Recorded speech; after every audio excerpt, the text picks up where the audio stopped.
Bismillahirrahmanirrahim. Today we are going to start our chapter number 3, which is named as Government Intervention in the Microeconomy. Intervention in the microeconomy. This is not we are talking about macroeconomics, government policies. Now we will be talking about how government can intervene in the microeconomic activities of a country and why government is going to intervene. What are the reasons behind government intervention in the market economy? So it happens whenever market forces are unable to achieve the desired goals, the desired level of objectives, they are not achieved by the market forces of demand and supply, then it needs to be corrected by the government authorities. The government will take action in order to correct the market failures and whatever the economic inefficiencies are present due to the market forces of demand and supply, then government will play its role in order to overcome those problems which are created by the market forces of demand and supply. For example, I tell you, in very first chapter of our economics AS level, we studied about the non-provision of public goods. So market forces of demand and supply, they are unable to allocate resources in the production of public goods like defense, like street lighting, like road networking. So private sector is not providing them. Why? These goods are having free rider problem and they are non-excludable and non-rivalry. They cannot exclude anybody from the use and their presence for other users is continuous as one of the person has used it. Okay. Now free rider problem means what? Everyone wants to enjoy the benefits but nobody is willing to make the payment for these goods. So we say these public goods are not provided by the market forces of demand and supply. Can I say there is no resource allocation by the private producers in order to supply these public goods in the market.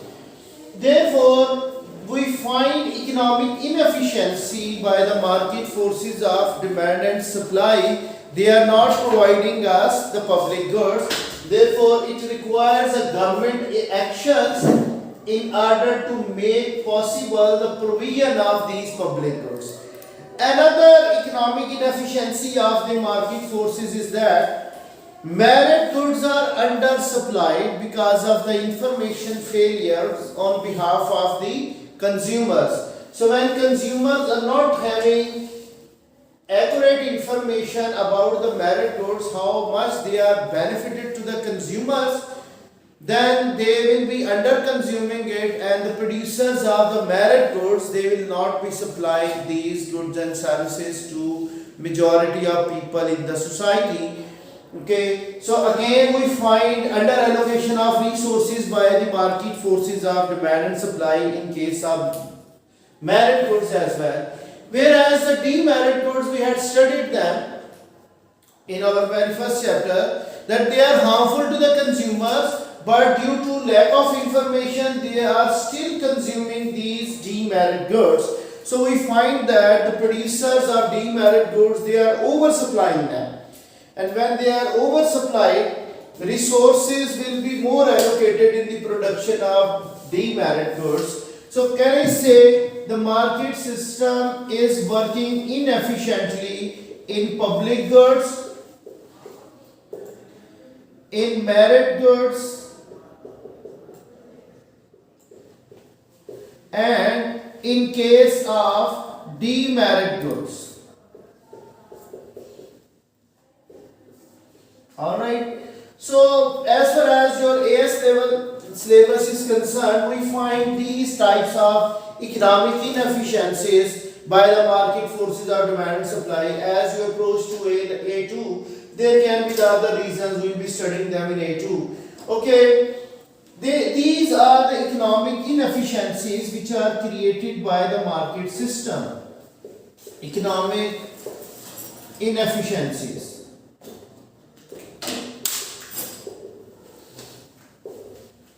Okay, another thing which is the outcome of the free market economic system, that is about unequal distribution of income, unequal distribution of income. Rich is becoming more rich and poor is becoming more poor. The gap between rich and poor is increasing. So that is another outcome. This is not the economic inefficiency, but this is an outcome of free market economic system where we find no government intervention. So if there is no government intervention, what happens? We can have unequal distribution of income in the society, that the gap between rich and poor will be widening. So this is called unequal distribution or inequity. There is going to be unfair distribution of income in the society. Now what are the government objectives? What are the government objectives in case of microeconomic intervention? There are two government objectives whenever it is going to intervene in the economic activities. First objective is to bring in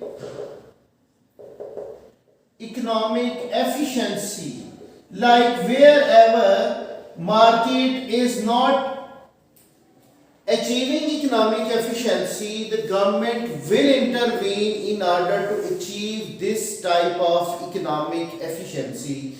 Like government will allocate resources in the production of public goods and merit goods, and government will be discouraging the production of demerit goods by different tools. Now what is the other objective of the government intervention in the microeconomy? That is about to bring in equity. To bring in equity. Equity means what? Equity means fair distribution of income. Fair distribution of income.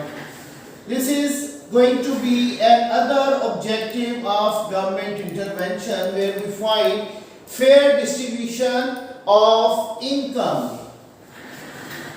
Keep it in mind, these two objectives cannot be achieved simultaneously by the government. Sometimes government is trying to achieve efficiency and it becomes successful maybe, but it is not going to achieve equity.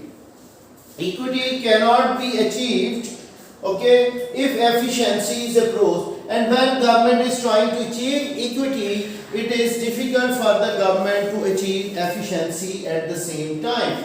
Therefore, we can say it is not possible, or it is becoming difficult to achieve both the government objectives simultaneously. At one tool, government is achieving one of the objective and other can be, you can say it is ignored, or it can be the opportunity cost of the government decision.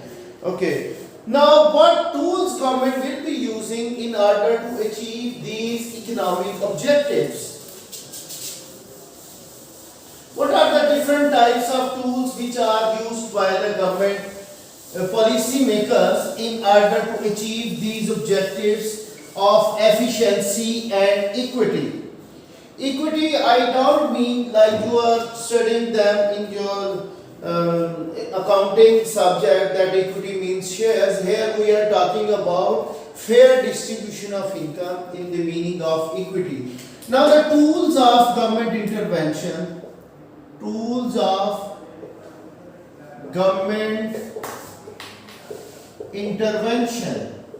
What are those tools? Now the first tool, that is called regulation. It also includes another tool which is can be studied separately, that is, we can say the price regulation. Price regulations. Now the third tool will be direct provision of goods and services. direct provision of goods and services. Goods and services. Okay, this is the third tool. And fourth tool, you can say income transfers.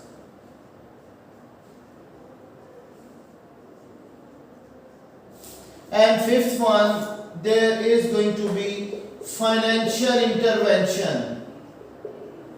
Financial intervention means the taxes and subsidies, government will be using them in order to achieve the goals of economic efficiency and equity.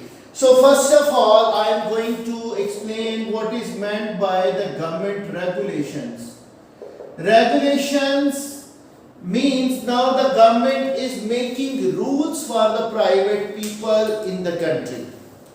Now this is called the legislative role of the government. Now government is making different types of regulations. For example, I give you an example of regulation. Government says underage sale of cigarettes, that is a demerit product, it is harmful. So when underage sale of cigarette, that is prohibited. This is a rule now made by the government. So that is the regulation that the government is issuing these regulations in order to achieve economic efficiency. So these are actually the rules. Government is not collecting any type of tax in this case. Government is not producing any type of you can say goods and services, but it is making rules for us in the form of social rules, we can say, which are implemented in the society, or economic rules for the production of certain goods. Like government is saying, we will encourage the production of the merit goods. If people are investing more in the provision of merit goods, government will reduce these taxes on their provision of these merit goods like health and education. So we can say these are the rules and regulations which are made by the government in order to achieve economic efficiency. You can also find that government has made it mandatory for the medicine companies, the pharmaceutical companies, in order to write down the composition of that medicine on its pack or its different leaves. We need to have this to be regulated by all the producers of medicines. Like all types of chemical composition should be mentioned, and its manufacturing date and the price of the product, along with indirect taxes, they should be mentioned and they should be clear to the buyer as well or to the patient. Any medicine which is not having its composition written on its pack, it can be banned by the government. Okay, so these regulations, they are working in the market in order to protect the consumers from the malfunctionings of the producers. That producers should not be cheating or doing any illegal activity in order to have harmful effects to the consumers. To save the consumers from harmful effects, government is using the regulation tool. Our government is making rules for general public to be followed. Now the main part of this regulation is called price regulation. What it is? Price regulation. Now this is the main economic part in which government is regulating the prices of certain goods and services, you can say. Okay, what is the price regulation? Government is using the two types of price regulations. One is called, we say this is maximum price, and second is called what? Minimum price.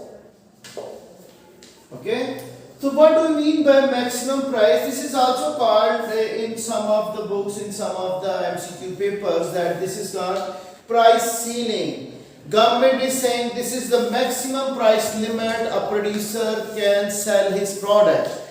For example, this maximum price is set in the case of the necessities. And nowadays you can find a market in which equilibrium price of the product is very high and it is going to be unaffordable by the majority of people or consumers. Like I am talking about sugar market.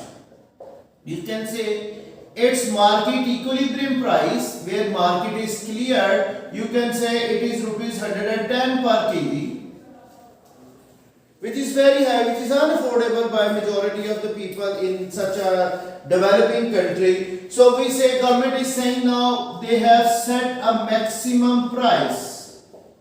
You can say it is 80 rupees per kg. So this is the price ceiling. No seller is allowed to sell the product more than this price ceiling. This is the maximum price. Keep it in mind. This is set always below the equilibrium point, below the equilibrium price.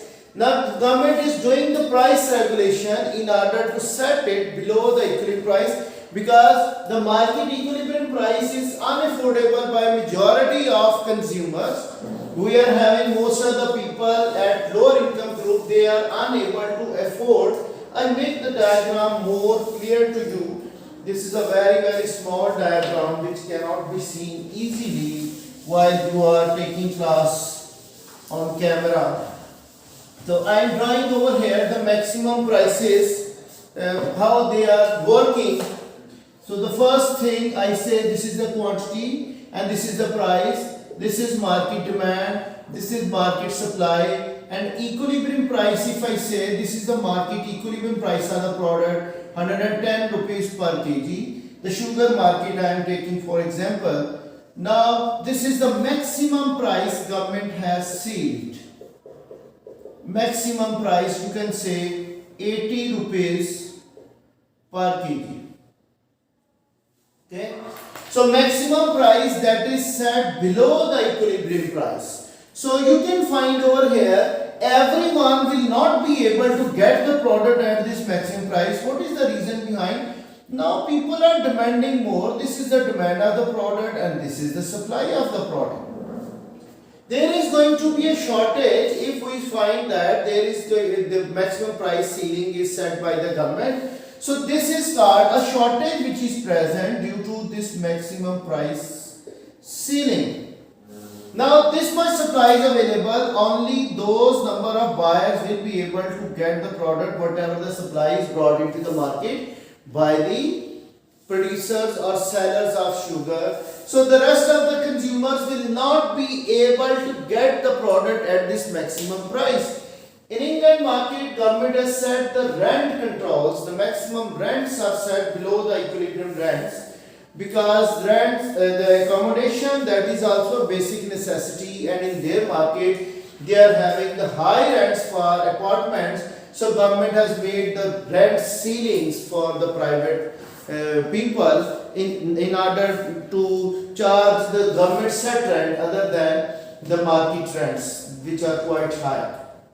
Now, how to make it possible that majority of people or all of the people should be able to get the product at this maximum price?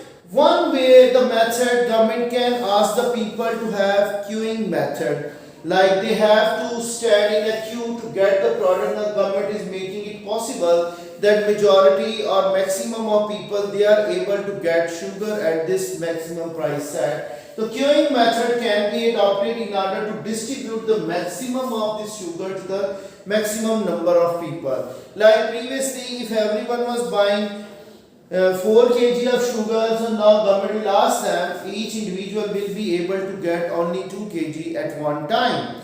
So that means that whatever the quantity is available, that should be distributed to many of the people in the market. Another way to make this maximum pricing effective, if government is able to increase the supply of the product.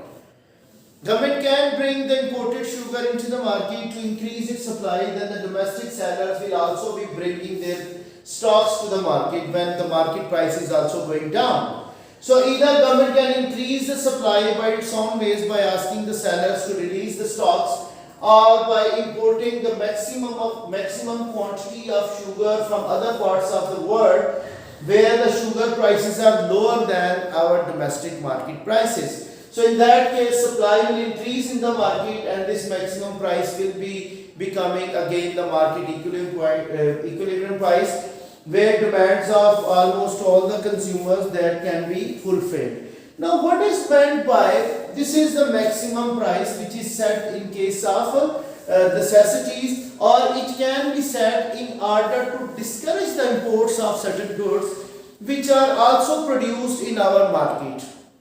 For example, one thing which is widely produced in our country and consumers are still buying the imported items of that product. So government can set the maximum price, like now the maximum price of the domestic product can be lower than the imported product price. So when our price is quite lower than the world price of the competitor, then consumers will switch over to the domestic good instead of the imported item. So we find that the maximum price ceiling can be used in different ways in order to have its effectiveness. One thing, if maximum price is set above the equilibrium, like instead of setting 80 rupees per kg, if government sets the maximum price at 120 rupees per kg, it will become ineffective. Why it becomes ineffective? The reason behind it that maximum price ceiling means no one is allowed to charge above this, whereas the equilibrium price is already below this maximum price ceiling if it is set above the equilibrium. So keep it in mind, there are some MCQs which are related to this type of maximum price ceilings which are set above the equilibrium. So we need to set it below the equilibrium.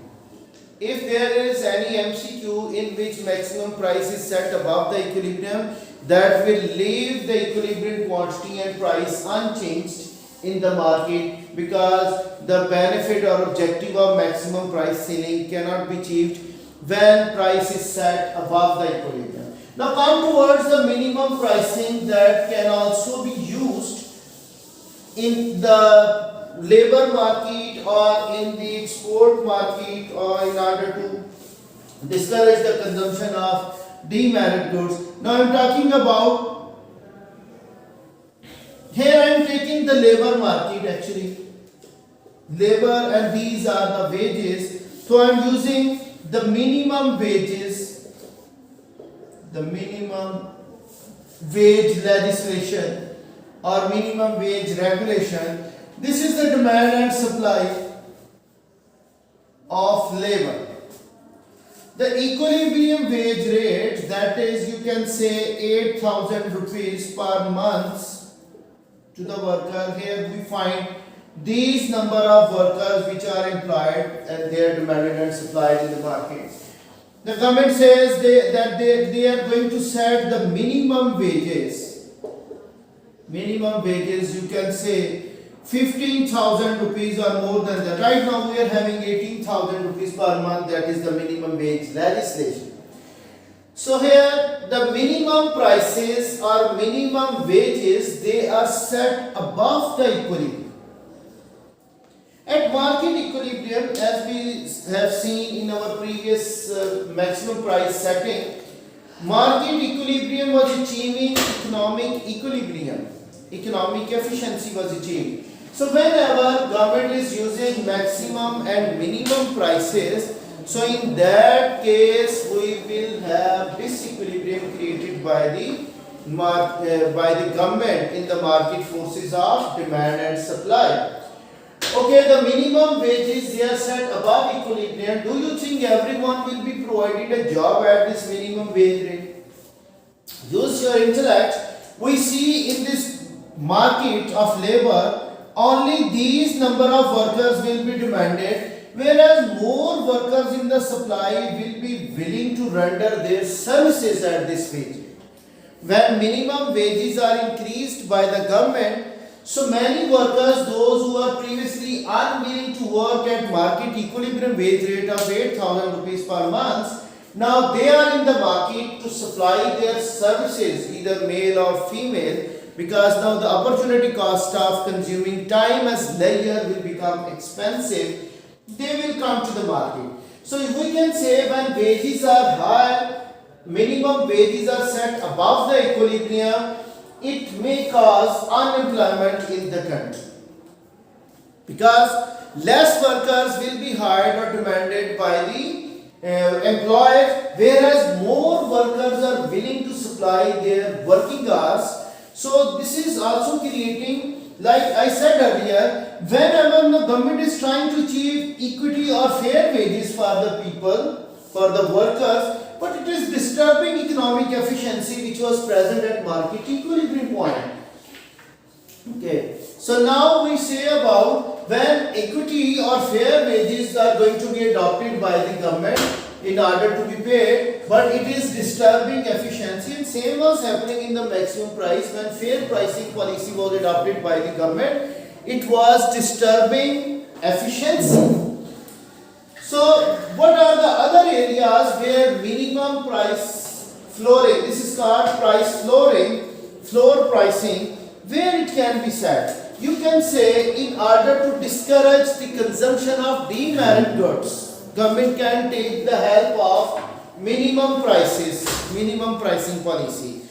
Like the demerit goods, they are present in the market, they are harmful to the consumers, and its equilibrium price, you can say it is quite lower where everyone is buying it. So in order to discourage the consumption of demerit goods like wine, like cigarettes, you can say any type of food stuff like junk food, so government can set the minimum pricing for these demerit goods above the equilibrium price, that nobody should be eating so many fast food, pizza or burgers, because they are harmful to the consumer's health, but they do not realize it. So if government sets the price of pizza above 10,000 rupees per pizza, so I think so majority of consumers will leave eating this thing which is now having such a high price set by the government. Although it is also harmful, but consumers do not realize it. So government can use the minimum pricing policy. Here it is the labor market. You can say you can change the excess quantity of pizza or quantity of any fast food, quantity of alcohol and price of alcohol. If government is setting the minimum price above the equilibrium, then its consumption can be rationed, it can be decreased. Its consumption, government can discourage its consumption by setting the floor pricing above the equilibrium. Okay. Government can also use the minimum price legislation as a support price to the farmers. Like nowadays we are listening to the news that government is setting the support prices for the farmers of wheat. This is the wheat cultivation season. I think this is the wheat market. I have drawn the upward sloping supply curve, whereas the supply of the agricultural products is perfectly inelastic. So the market, the previous year price of wheat was lower. So government says now this is the minimum price of wheat. You can say 2,000 rupees per 40 kg.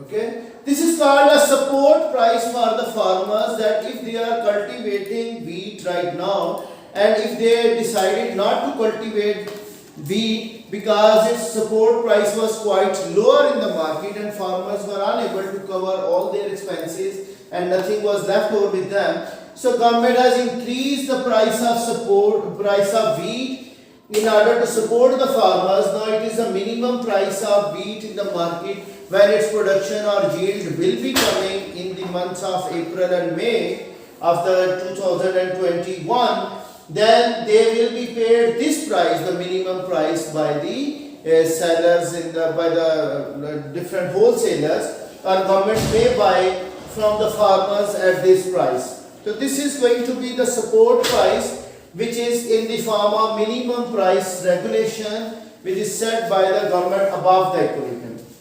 You can also say a staple crop like wheat and rice, they are the basic necessities, they are essentials of life. Okay, when government is setting this minimum price above equilibrium, their surplus can be produced. So that surplus can be stopped by the government. Okay, I'm going to conclude it. That surplus can be used by the government for the next year if there is a bad weather condition, or if surplus is continuous to present, then this surplus can be exported to other parts of the world. Okay, so in order to discourage the exports of the necessities, government is again setting the minimum price of these necessities above the equilibrium price, that any exporter who is going to export rice and wheat to other countries, our neighboring countries, then if our domestic price is higher than the world price, they will be discouraged to export it. And if our domestic price is lower, they will definitely go to the other market. So government is using these types of tools in order to intervene in the economic activities, in order to bring in efficiency or equity. Right now we were talking about equity objectives of the government, the fair distribution of the goods and services by using the maximum minimum price regulations, and in the upcoming sessions we will be doing the efficiency part of the government economic intervention in the economy. So that's all for today. Inshallah, by the next classes we will be covering this chapter very quickly, because it is more descriptive rather than having more diagrammatic explanations. See you inshallah by tomorrow at the same time on online classes. Keep it in mind, we are having this class on online sessions, so be attentive and pay your attendance regularly and be present in the classes. Thank you.